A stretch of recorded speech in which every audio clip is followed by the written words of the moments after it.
When analyzing the Klingon Empire, and specifically its military aspects, we have to first understand how the government operates and the ethos of the Klingons themselves. It's easy to break down the type of ships and simply say that they're a warrior race, but to understand the nuance takes more scrutiny. Let's just get into it.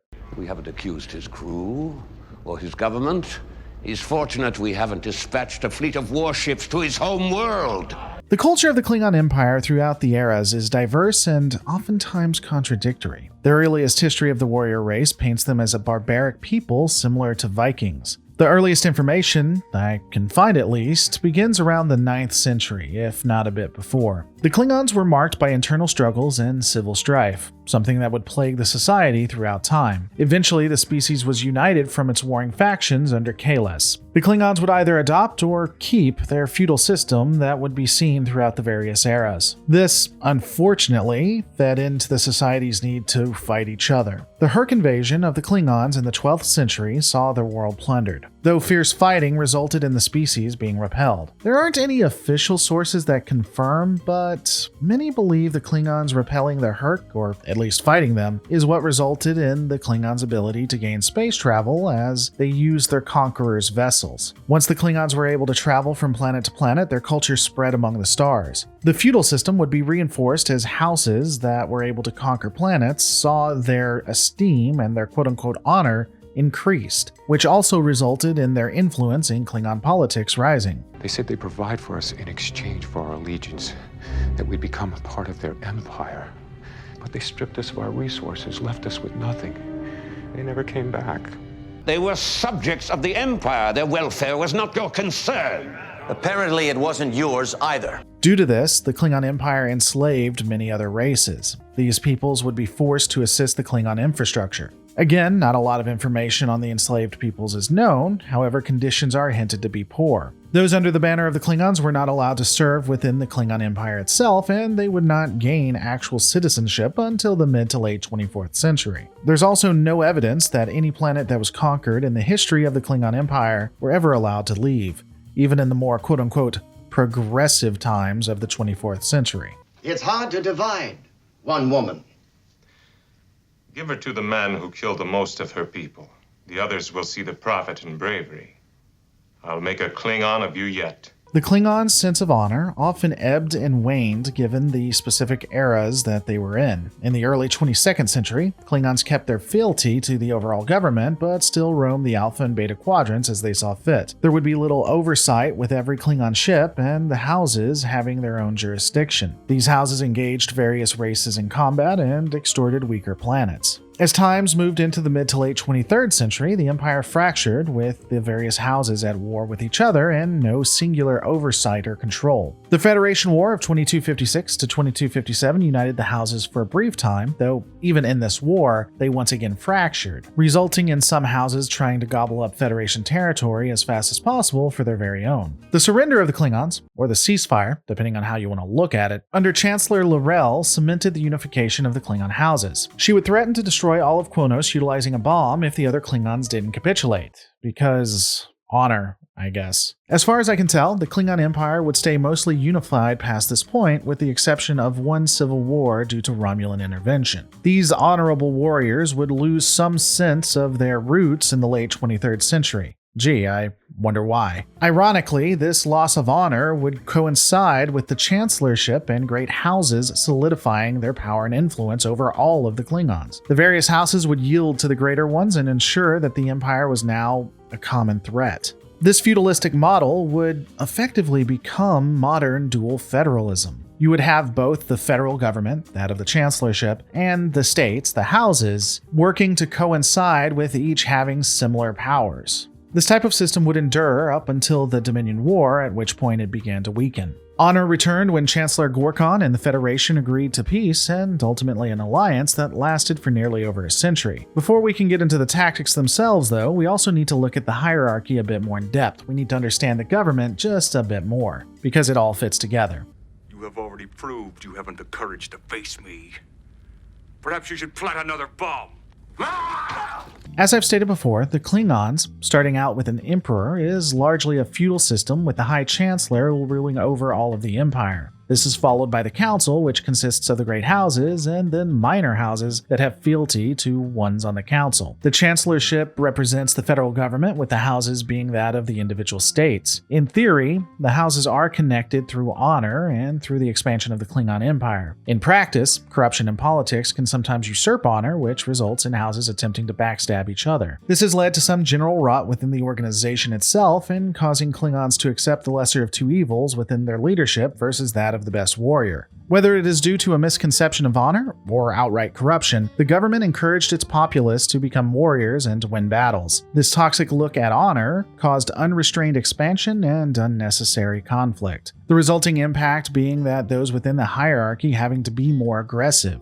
This aggressiveness caused great wealth and power for houses that were overly antagonistic. The entirety of the infrastructure, including its economy, would thusly be based on war. True reform would arrive when Chancellor Gowron was yeeted off Deep Space Nine by a Federation officer so that Martok could ascend to the throne. In battle, Martok would take full advantage of the cloaking abilities of Klingon vessels and won wide support among the military elements. He was known to be an honorable man. His prowess and intellect would hopefully be a net boon to future generations. Which leads us into military vessels.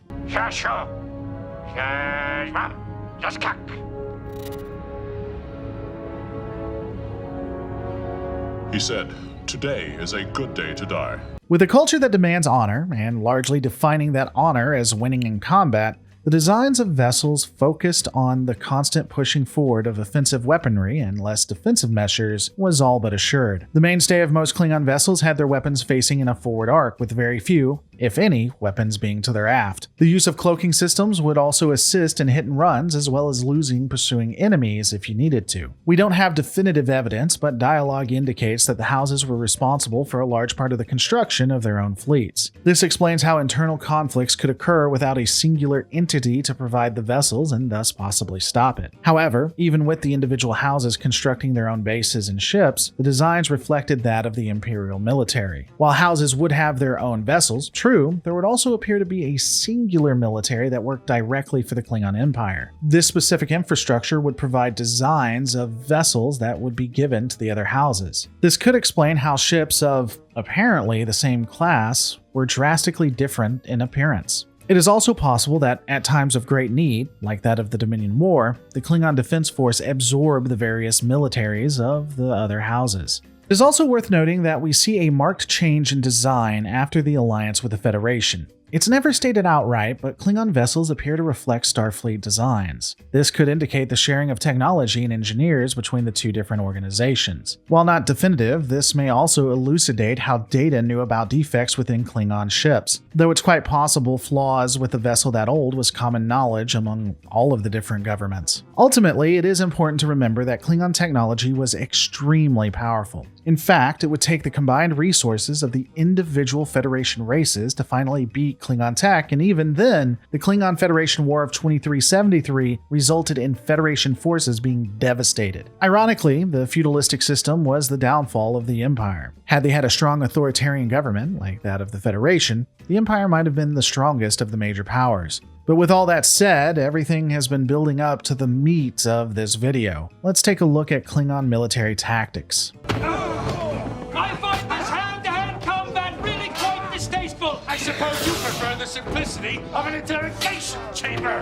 You have to admit, it's much more civilized. Again, there isn't a ton of information, so some of this is conjecture. Feel free to give me your opinion on how the military really worked. So with all of that considered, the military tactics that we can observe of the Klingons is somewhat understandable with what they have. While there is slight fluctuation based on the era, the general tactic is for light vessels to be utilized in hit-and-run attacks, raids, and to soften up higher-value targets. A lot of the ships we would see include the light version's bird of prey, such as the Burrell D4 and the Klingon Raider, as well as other ships like the Raptor class. These vessels heavily rely on their cloaking abilities to keep the enemy off base while trying to inflict the most devastating amount of damage possible. These units also are perfect for attacking supply lines. Mid-level vessels are generally brought in for ship-to-ship combat as well as attacking installations such as starbases and planetary defenses. Interestingly, the bulk of the House's forces, and indeed the Klingon Defense Force itself, is that of mid-level vessels. There are a myriad of these ships, but the most recognizable include the D7,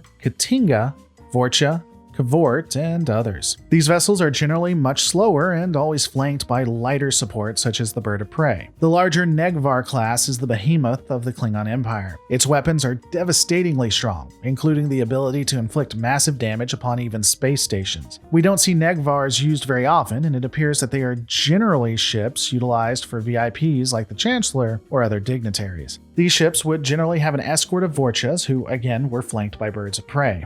Unfortunately, the only times we've ever seen large-scale Klingon warfare in any real battle is when they were considered to be following the quote-unquote old ways. There were some episodes of them during the Dominion War where intellect and savvy was used, but even then, Klingon politics encumbered the ability to fight like true warriors until the very end. This is important because the tactics of the Klingons, as I noted a lot earlier, can be quite spastic. Once the Klingon Empire goes to war, the initial various attacks are done in raids. Klingon light ships scream across the borders of their adversaries and try to cause as much damage and chaos as possible. With the enemy presumably reeling, larger elements of the Klingon defense force move in and begin to start taking land away, grabbing most anything they can, but strategic points would be a focus. Assuming defensive lines begin to form and the attacks are stunted, the larger Negvar vessels would be called in to assist to punch through the lines of scrimmage to begin the entire process over again. The cycle would repeat until the enemy was defeated or some form of agreement had been established. This ultimately resulted in more land and thus wealth for the Klingon Empire to fuel its infrastructure.